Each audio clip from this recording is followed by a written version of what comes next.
Hey folks, and welcome to Your Money Story. I'm Renita Young, the host, and so today we're going to tackle the topic of college loan debt. And so just to set the stage for you, did you know that it was close to $1.6 trillion in outstanding federal student loan debt in the United States?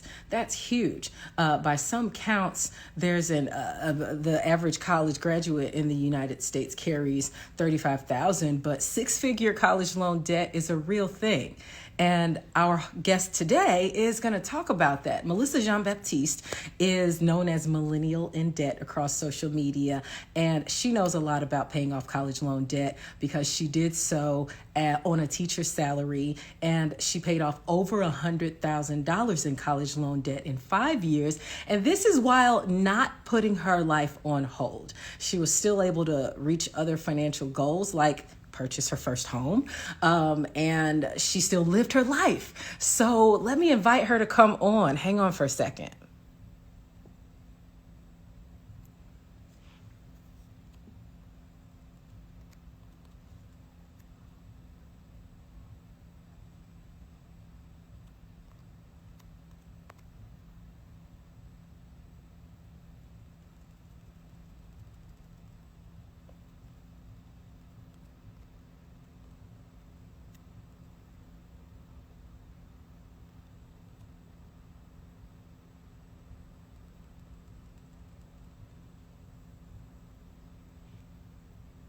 We're still waiting for Melissa Jean-Baptiste.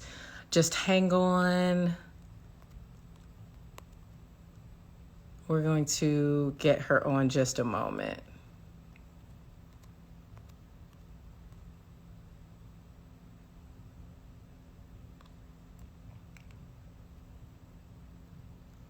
Oh boy, I don't see her here just yet, but we can talk about a couple of other things while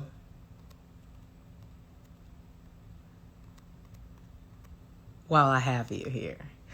So one of the things that I want to talk about with Melissa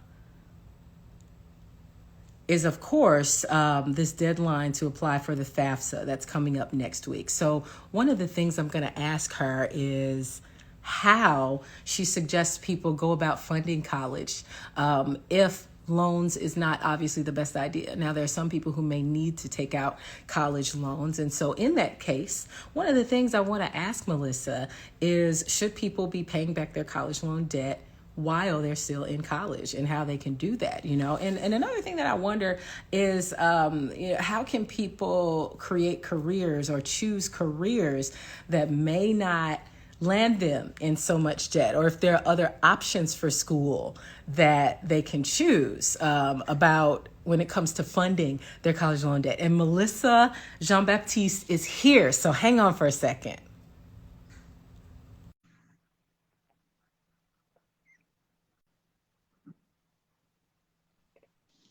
Hello, good Hi. morning. Hello. How are you? I'm well. How are you? Good. Thank you so much for having me. Of course. Thank you so much. I love your background. Folks, this is the Beyonce of personal finance. That's what she said. So it's serious. That's what I hear too. Hi. In the personal finance world. So we appreciate you coming in. I kind of started a little bit of chit chat already. You know, we know that there's close to $1.6 trillion of outstanding student loan debt on federal loans, and the deadline to apply for the FAFSA is coming up next week. Yes. And so before we get to that, you're a high school English teacher. I love that you also incorporate personal finance lessons with the students in your school. But how did you grow up relating to money? Well, I'm a first generation Haitian American, so we didn't really talk about money. You know, it wasn't an open conversation in my household. It was more so education, go to school, do well in school, get a good job, you know. And so we never really talked about the importance of investing. We never talked about, you know, why you need to not take on debt that you can't really afford to pay back, or how to pay for different school loans, or how to pay for school in general. So the conversation about money was really limited, or just didn't happen at all. So I learned a lot, you know, Right. after graduating. Right. And so you mentioned that, you're a first generation college student and you're the oldest sibling. So you were the first, to go to college in your realm, and so you had to figure it out on your own. If you could go back, would you still take out the college loans or would you go about college another way? I would definitely go about college a different way. I think I would have gone to a city or state school. I did go to a private university because Hmm. I didn't really understand, the concept of, oh, you're taking these loans out, you're going to have to pay them back Hmm. no matter what happens. Right. So I probably would have chose a less expensive school. I feel like most millennials, I'm also a millennial. We were told, go to the best schools so that you can get a strong network, right? Don't worry about the loans. You can pay them back later. That's what, at least in my circles, we were Yes. told, honestly. And so that's a great option to start out. Go to a public school, go to a community college, as you said. And most people. Um, they want their entire college experience to be at a four-year university, Right. but it's the degree that counts, where the degree comes from. And in some industry, not necessarily always. Right. Uh, I agree. right. Definitely not teaching. Definitely Not not in teaching. teaching. So getting back to the other ways of going to college or other ways of paying off debt. Now you paid off $102,000 of student loan debt I in did. 5 years. That's Yes. amazing because you Thank did you. so on a teacher salary. And this was while you were purchasing your first home. You still were living life. Walk us through how you did this. It was no easy feat. So at 25 years old, I woke up one day and I'm like, you know what? I should probably move out of my parents' house. That's the next step in That's a good adulthood. idea. Right? It's like that's the next That's step. what we think. So I called like a real estate agent. I was just, just jumping in there blind. And the real estate agent, burst my bubble and said, well, you're not really going to get approved for a really large mortgage. And I live in New York. And so real estate in New York is ridiculous. It's expensive, Um, yeah. and so I'm just like, well, why? I have good credit, I pay all my bills. He's just like, well, you have a really high debt to income ratio. And Mm. so I had never heard that term before. And so when I, started looking into what it was and I reached out to my loan provider, I was just like, oh, I actually owe more money than I borrowed. And I was confused because I had been Hmm. paying back the loans, paying back the payments that they asked of me since 2010. And so I didn't really understand how, 3 years later, I owed more money. And so that's when I really sat down and started figuring out, oh, I've only been paying, the interest. I wasn't really tackling the principal. And so I started to Hmm. really learn about money and how to use money as a tool, because at that point, I didn't even have a savings account. I had a checking account, I was paying bills, and I was just Yeah. swipe, swipe, swipe, swipe. And so I had no idea that, I was literally just on a hamster wheel, just, paying interest, paying interest, paying interest, and not Hmm. making any, debt into my debt. And so with the focus of moving out of my parents' house and getting out of debt, I started to create sinking funds, which Hmm. essentially is just paying, doing a plan backwards that I want to save, let's say $10,000 or $12,000 by December. And in doing so, I ended up paying one loan per year, right? So I was like, okay, I'm going to make one lump sum payment to this loan this year. And then next year, I'm going to save $8,000. And so in doing that, I was able to, still make my monthly payments and still, Hmm. live some sort of semblance of a normal life, and then tackle the principal as I went through. And so it took me 5 years, but it got done. It got done. But you were intentional about it, and you said still some semblance of a normal life, which means that you did make cutbacks somehow. So Yes. what were some of the cutbacks you made? I think now, knowing a lot more about mental health, I would have navigated a lot differently. But when I first started, I was just like, I'm not doing anything. I'm not going to group dinners. I'm not Yeah. buying gifts. I'm not going on vacations. I'm not getting my nails done. And as I started to navigate more, I'm just like, I should probably try to make more money, right? Instead of trying to Hmm. cut everything out of my life, I should try to figure out how I can add more streams of income in order to still be able to go on vacation. It might not be to like, Paris, but I can go to maybe like Right. Florida, right? So I started figuring out, okay, I'm a teacher. I teach really well. I'm going to start selling my lesson plans and my, my unit plans. And so that became a stream of income for me that allowed me to save more money while I was focusing on paying my debt. I started to, blog. I started to do YouTube. I tried to just figure out things that I was really good at and excelled in. And didn't mind putting some extra time into, because being a teacher is exhausting. And so that's how I started to create multiple streams of income. And this way, I was able to, go on vacation, take a flight, outside of New York, and just really still, stay focused on my goals. Very good. And you found things to do to make money based off of your own talent and skills. Right. That's a consistent thing that people talk about on here, and I can't overstate it enough. And so if people do have to take out college loans, do you suggest that they begin paying them off while they're still in school? Yes. If you can. This is something I didn't know while I was in school, or maybe I heard a whisper of it and I was like, I'm going to use, my refund check to go buy sneakers, because I wasn't thinking clearly about money. But if you can, especially if you have unsubsidized loans, so there are two different types of loans that are offered from the federal government. There are subsidized loans where the interest is not going to be accrued while you're still in school. And then there are unsubsidized loans where they will be adding the interest. Once you sign that promissory note, once that loan is dispersed, the interest starts to add up. So if you can, I would at least try to pay the interest on your unsubsidized loans while you're in school. So this way, when you get out of school, you don't have a loan that's bigger than what you actually borrowed. So that's just a helpful tip. Very good tip too. And so let's move on to what's happening right now. Huge debate on student loan forgiveness. Right. We know that our president has not supported it as of late. And I mean, it wasn't in the infrastructure spending bill. It wasn't in his budget. But you are an advocate of it, and so why do you think it's so important to allow student loan debt forgiveness? And how can it be impactful to millennials, to women of color?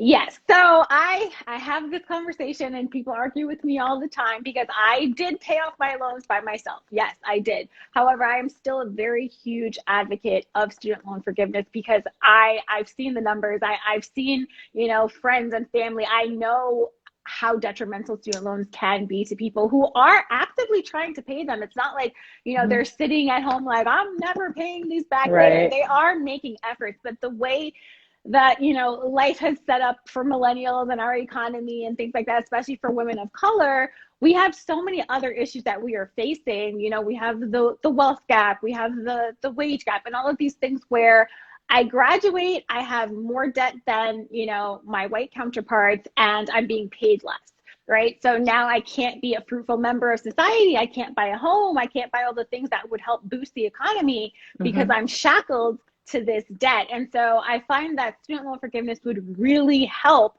so many people be active members of society. Like they push us and say, yes, buy a home, do this. And it's like, we can't, if they're asking me to pay $1,100 a month for student loans and I'm only making, $900 a check, there's going to be a problem. I need to survive. I need to buy food. And so I find that it's very, very, very important that we keep student loan forgiveness in the conversation because there are so many people impacted, and it's not for lack of trying. It's not for lack of effort. So that's, I'm a very big supporter of that.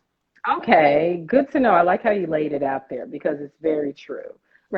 Just the systemic things that a lot of people in our country are just now waking up to that impact it.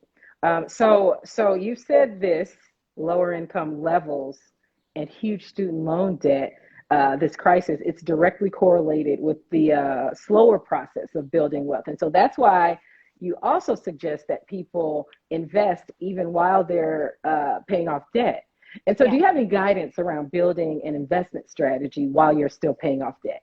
Yes. So I am a firm believer that you can invest while you are in debt. And I find that when we tell people don't invest while you're in debt, you're really, setting them back and you're preventing them from being able to build that generational wealth and growing their wealth. Because again, first generation, my father was very big on save your money, save your money, save your money.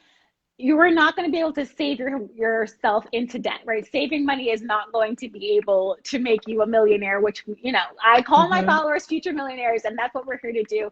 And so I find that when I tell people you can invest in debt, I tell them to sit down with their debt and look at their interest rates. That's the first thing you want to do. And you want to see if you have high interest debt or low interest debt. And so what the difference with that, high interest debt is usually going to be credit card debt where it's over 10%. Whereas student loan debt, which, you know, many of us have, is not high interest debt. And so you want to start off with the retirement funds. You know, it's not as sexy as people like to talk about. It's not like, you know, the GameStop and the cryptocurrency excitement. But starting off with a 401k or starting off with an IRA really helps you get your feet wet. And it's also a much, you know, less volatile method. It's a safe investment. Right. It's a safer way. It might not be as like, you know, fun and exciting social media wise, but I don't want to work until I'm 65. And so I do find 401ks and IRAs interesting because I'm like, well, I only want to work till I'm like 40, you know? So I find that when I talk about building a really diverse investment portfolio, I talk a lot about index funds and a lot about ETFs, and just because I'm very low tolerance for risk. I don't like to gamble. Low risk. Yeah, I don't like to gamble. And so I like to invest in the whole market. You know, when I do talk about these things in webinars and speeches, I always talk about, well, let's talk about investing in the whole market, because it's very unlikely historically how we've seen that the entire market is going to crash, right? All 500 companies in the S&P 500 aren't going to go bankrupt at one time. So, and we know that the average rate of return has been around 8 to 10% over the past couple of years. Exactly. So, makes sense. Perfect sense. And so I should mention also that Melissa has an Investing 101 webinar and a Master Your Money course, right? Yes. And so talk about briefly balancing. I know you talked about it a little bit before, but just how much more important balancing the quality of life while you're paying off debt. I feel like you have more to say about that, because people can... there are some schools of thought who believe that you should throw all of your money in toward the debt, you know, and eliminate everything else. But can you talk just a little bit about that, a little bit more? Yeah. So I talk about how 25 to maybe like 28, I was just focused on, I'm paying this debt, I'm paying this debt, I'm paying this debt. It's my main focus. I don't have any time for anything else. And then, you know, you look up, you want to enjoy life. You want to live life. We're not just here to pay bills and die, right? My mom used to always say that. And so it's really important that you create some sort of balance where, yes, your goals and your focus are still, you know, at the top priority of your list, but I like going out with my friends. I like getting my nails done. And so, you know, impacting or putting in different aspects of my budget where I can still go get a manicure, or I can go to the movies, or I can do these things. It's important to me because I don't want to be 55. I'm like, yeah, you know, I'm a millionaire, but I did nothing. I just got here. Have no friends, did nothing. I have no memories. I have no experiences. So it's really important that we still focus on having experiences. And they don't have to be, you know, $1,000 experiences. Like I said, I'm from New York, and there's so many things you could do. You can go outside and for free and just, you know, go to the park, the aquarium, all these things where it's just like, I love just walking around the city and randomly find food trucks, and, you know, and so I think it's really important that, yes, we keep our goals at the forefront, but we also remember that we have to enjoy life as we're, you know, living. And you can budget living into, you know, your monthly spending plan. So that's right. Yeah. I have a Sephora line in my budget because I like Sephora. So then budget it in and it'll work out. And so last question, actually, let's take a couple questions from the audience. People have been commenting quite a bit here. Let's see. I see a lot of comments, but I don't see a whole lot of, maybe these are more comments than questions. Okay. Well, it looks like a fan of yours is on here, and they're asking, you have a no spending challenge for July. Right. The July no spend challenge is coming up. So what can people expect from it? Yeah. So whenever I do no spend challenges, because I don't like to just sit at home and do nothing. What we do is we look at the calendar. So July has 31 days, and we decide how many no spend days we're going to have, right? Is it going to be 20 days? Is it going to be 25 days? And then on our spend days, we decide how much we're going to allow ourselves to spend, right? So let's say we want to spend, twice a week. And so I'm like, okay, well, on Fridays and Saturdays, I like to go out. I'm going to set aside, $60 for Friday, $60 for Saturday. And so once that $60 is up, I'm not spending any more money. So it's really important that, yes, we, limit our spending because we're trying to save more money, but we also put aside money where we're like, oh, I'm going to go to this party this weekend. So that's a part of, my spend day. That's a part of my spend moment. And this way we're also saving $500 in the month. So it's a twofold thing. We're saving and we're not spending. So if you do want to join in, it's free. It's so much fun. You could head to my bio link and join in for the no spend challenge. Okay, good. That's interesting. It's kind of a little comforting to hear that it's not completely no. No. I'm still going to Target. So Right. Okay. Well, thank you so much for joining us. If you guys want to learn more about Millennial in Debt, her Master Your Money course, or any of the other content that she creates, which you're hilarious, by the way. Make sure you check out Millennial in Debt here and check out all of the links. So thank you so much for joining us, everyone. You too, Melissa. Of course. And have a wonderful day, folks. You too. Bye. Bye-bye.